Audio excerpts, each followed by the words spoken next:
নোয়াখালীর কোম্পানীগঞ্জ উপজেলায় স্বামীর সঙ্গে ঘুরতে গিয়ে গণধর্ষণের শিকার হয়েছেন এক গৃহবধূ।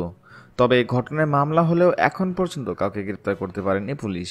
গত বুধবার বেলা 11টার দিকে উপজেলার মুসাপুর ইউনিয়নের 7 নং ওয়ার্ডের পর্যটন এলাকা মুসাপুর স্লাইড গেটের পূর্ব পাশের বাগানে গণধর্ষণের ঘটনাটি ঘটে।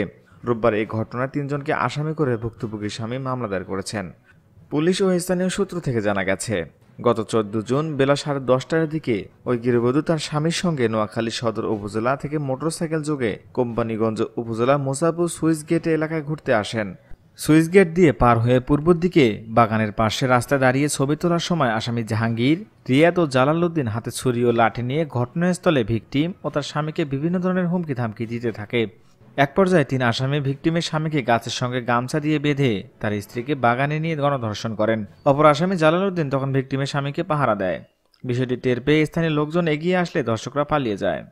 এ বিষয়ে কোম্পানীগঞ্জ থানার ভারপ্রাপ্ত কর্মকর্তা ওসি সাদিকুর রহমান জানান, এই ঘটনায় নারী ও শিশু নির্যাতন দমন আইনে ভিকটিমের স্বামী বাদী হয়ে মামলা দায়ের করেছেন। পুলিশ আসামিদের গ্রেপ্তারের চেষ্টা চালাচ্ছে। দর্শক, আপনারা এই ধর্ষকের কি শাস্তি আশা করছেন? জানতে চাই আপনাদের মূল্যবান মতামত। ধন্যবাদ সবাইকে।